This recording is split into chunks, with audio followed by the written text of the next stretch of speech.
Selamat petang, salam sejahtera. Isu paling hot pada petang ini apabila aku terbaca laporan ini hampir aku menangis dan aku terkejut dan aku gembira. Apakah dia? Pendek saya laporan ini, luar biasa pendeknya, tapi kau boleh share, kau boleh komen, kau boleh semua yang kau boleh lah. Jolo 2.0 akhirnya ditangkap, ditahan polis Thailand karena terlibat pengubahan wang haram dan judi. Wow, Jolo 2.2 ditangkap. 2.0 sudah ditangkap di Thailand. Seorang ahli perniagaan yang digelar sebagai Jolo 2.0 ditahan polis Thailand selepas didakwa terlibat dalam pengubahan wang haram hasil aktiviti perjudian dalam talian. Teo Wei Huat yang dikenali sebagai Teddy merupakan ahli perniagaan warga Malaysia yang menjalankan perniagaan di Dan Nok berhampiran sempadan daerah Sadau dan mempunyai hubungan rapat dengan selebriti seperti Jolo yang juga rapat dengan Datuk Seri Najib Tun Razak. Menurut laporan Bangkok Post, Teddy ditahan di pejabatnya MBI Group yang terletak di Sadau awal pagi semalam. Penolong Ketua Polis Negara Surachet Hapran berkata Teddy 55 tahun didakwa terlibat dalam pengubahan wang haram dikaitkan dengan aktiviti perjudian dalam talian di selatan Thailand. Penahanan itu dibuat selepas penyiasat meneliti bukti hasil serbuan di sebuah pusat perjudian di dalam talian di Songkhla, Nakhon Si Terawat dan beberapa wilayah selatan yang dikaitkan dengan Teddy. Ahli perniagaan Malaysia itu menubuhkan MBI Group yang beroperasi sebagai kompleks hiburan termasuk resort di Dan Nok. MBI International Sdn Bhd turut menjalankan beberapa perniagaan di Malaysia. Suspek sebelum ini ditahan oleh pihak berkuasa Malaysia pada tahun 2017 atas kesalahan dada. Namun tidak diketahui apa berlaku terhadap pertuduhan itu dan bagaimana dia melepasi sempadan ke Thailand serta menjalani gaya hidup mewah. Di Malaysia, Teddy dianggap sebagai Jolo 2.0, yaitu perancang utama penyelewengan wang berbilion dolar daripada dana 1MDB. Seperti Jolo, Teddy berasal dari Pulau Pinang dan dikenali sering bercampur dengan golongan selebriti. Berdasarkan laporan yang dikeluarkan South China Morning Post, Teddy dikehendaki kerana mempunyai kaitan dengan pengubahan wang haram berjumlah AS 83 juta bersamaan dengan RM 336 juta di Macau. Polis percaya Teddy bertindak sebagai perancang utama sindiket penipuan di Macau yang menipu orang ramai untuk melambur wang mereka dalam syarikat yang tidak wujud.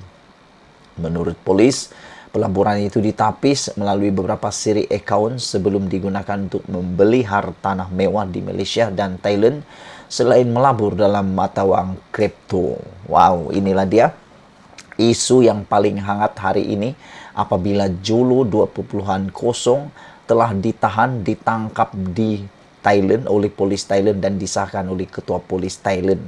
Aku harap Jolo pun cepat-cepatlah ditangkap seperti juga Jolo 2.0 ini. Kamu setuju? Kalau setuju, tinggalkan komen dan tekan butang like. Malaysia kita punya, kita juga sama-sama cintai Malaysiaku. Kita jumpa lagi. Bye-bye. Selamat pagi, salam sejahtera. Terima kasih Anda bersama dengan saya di Nazilin Unity Channel. Hari ini, hari Sabtu, hari yang paling indah. Hari untuk kita mengulas banyak perkara tentang isu semasa yang berlaku di Malaysia, isu semasa yang berlaku di seluruh dunia, dan isu politik yang paling panas yang ada di Malaysia hari ini. Hari ini kita mulakan isu politik paling panas di Malaysia apabila tular seorang ahli parlimen daripada Parti Bersatu. Tular bakal keluar Parti Bersatu. Wow. Inilah dia. Ini dia gara-gara tidak ada peraturan anti lompat parti. Sepatutnya peraturan anti lompat parti ini perlu dipercepatkan. Rang undang-undang anti lompat parti haruslah dipercepatkan. Tapi yang aku hairan bukan rakyat yang menolak, tapi ahli-ahli politik, ahli-ahli parlimen, adun inilah yang menolak. Mereka kata perlu macam-macam lah alasan. Aku fikir mungkin perkara undang-undang anti lompat parti itu belum lagi dapat diluluskan kerana bukan melindungi kepentingan rakyat, tapi kepentingan ahli-ahli politik itu, supaya mereka dapat berjuang untuk lompat parti. Itu pendapat akulah. Tapi hari ini, satu lagi isu paling mengejutkan mungkin Muhyiddin Yassin, apabila seorang lagi ahli Parlimen Parti Bersatu dilapor dan ditularkan ada kabar angin. Nah, di Malaysia ini, kabar angin jangan kau tak percaya. Jangan tolak secara bulat-bulat. Kerana di Malaysia, semua perkara benar bermula dari kabar angin. Banyak kabar angin yang dinafikan, tapi akhirnya menjadi kenyataan. Seperti banyak Zuraida, Azmin Ali, banyak sudah terbukti. Kabar angin menjadi kenyataan. Mulanya dinafikan, akhirnya benar-benar jadi kebenaran. Hari ini ahli parlimen Segamat dikabarkan keluar bersatu. Benar atau tidak, sedang tular sekarang ini. Ahli parlimen Segamat yaitu Datuk Seri Dr. Santara Kumar dilaporkan keluar daripada Bersatu. Berdasarkan satu sumber, Santara dilaporkan sudah menyerahkan surat untuk keluar daripada Bersatu kepada Setiausaha Agung Parti berkenaan, Datuk Seri Hamzah Zainuddin pada minggu yang lalu. Sebelum kita teruskan isu ini, sila tinggalkan komen Anda. Sila tinggalkan komen Anda tentang sikap ahli parlimen kita ini yang suka lompat-lompat parti. Suka ke sana ke sini. Apa sebab dia? Ada penyebab, banyak penyebab sebenarnya mereka lompat parti. Selain daripada mengejar sesuatu, diperkotak-katikan, diperkecilkan, tidak dihormati, ataupun pendirian dan propagandanya tidak sama dengan parti yang ada dengan dia sekarang. Ada juga kerana mungkin provokasi dan sebagainya. Hari ini apa akan jadi dengan Bersatu sekiranya ini terus berlaku demi berlaku dan berlaku? Kerana sebelum ini kita tahu Parti Bersatu sukar mau menang dalam pilihan raya. Ditambah lagi ahli-ahli parlimen ini mula banyak yang tinggalkan Parti Bersatu.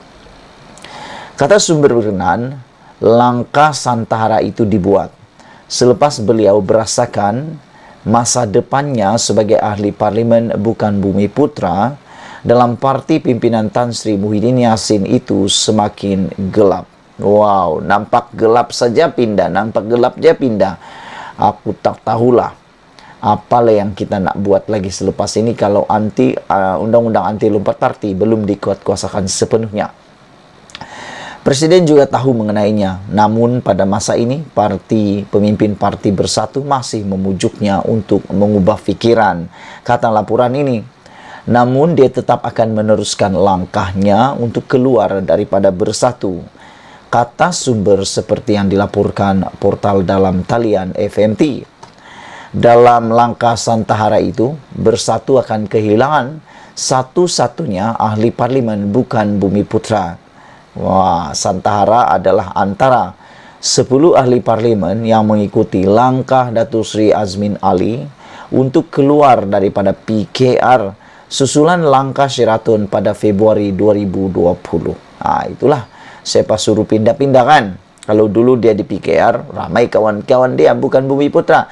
Sekarang ini bermaksud kalau Santara keluar daripada Bersatu, otomatik Parti Bersatu akan kembali semula menjadi menjadi parti tanpa ahli parlimen bukan Bumi Putra, yakni bukan Melayu.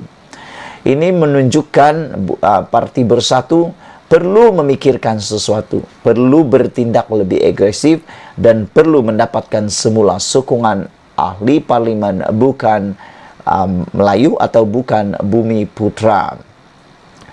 Sekian dulu ulasan untuk kali ini. Jangan lupa tinggalkan komen Anda tentang isu ini. Apa pendapat Anda semua tentang tindakan ahli parlimen ini lompat-lompat parti?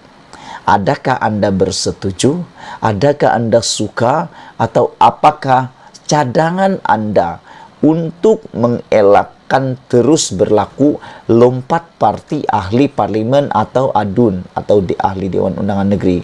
Pada pendapat saya, undang-undang anti lompat parti ini pertama perlu dikuatkasakan dengan segera. Semua partai politik akan mendapat manfaatnya. Bukan sekadar ahli politik, bukan sekadar parti, tetapi juga rakyat akan dilindungi kepentingannya karena mandat yang telah diberikan rakyat akan dapat dilindungi. Pada pendapat saya, kalau undang-undang anti lompat parti itu sudah dikuatkuasakan, perlunya apabila ahli parlimen atau ahli Dewan Undangan Negeri lompat parti, beliau boleh lompat parti. Silakanlah lompat. Kita tak halang sebab itu memang hak asasinya. Tetapi apa kata kalau kita cadangkan, apabila ahli parlimen atau ahli Dewan Undangan Negeri ini lompat parti, dia perlu meninggalkan kemenangannya itu kepada parti yang dia tinggalkan. Sebagai contoh, kalau sekiranya Santahara ini benar-benar pindah daripada Bersatu, beliau perlu meninggalkan kemenangannya itu kepada parti Bersatu. Dan parti itu yang akan secara otomatis mengambil kawasan kerusi parlimen itu diberikan kepada ahli parlimen atau ahli parti yang boleh dan berkelayakan untuk memangku jawatan itu sehingga pilihan raya kecil diadakan. Kalau tidak perlu pilihan raya, lebih baik sebab dapat menjimatkan kos dan keuangan. Tapi kalau perlu dijalankan pilihan raya, bagus juga supaya dapat dilihat mandat sebenar kepada siapa, kepada parti itu, kepada ataupun kepada orang itu. Karena jangan lupa, ada orang mengundi ahli parlimen atau ADUN itu bukan karena pribadi orang itu saja, tetapi karena partinya. Sekian dulu untuk ulasan kali ini. Jangan lupa tinggalkan komen Anda. Malaysia kita punya, kita jaga sama-sama. Cintai Malaysiaku. Kita jumpa lagi. Bye-bye.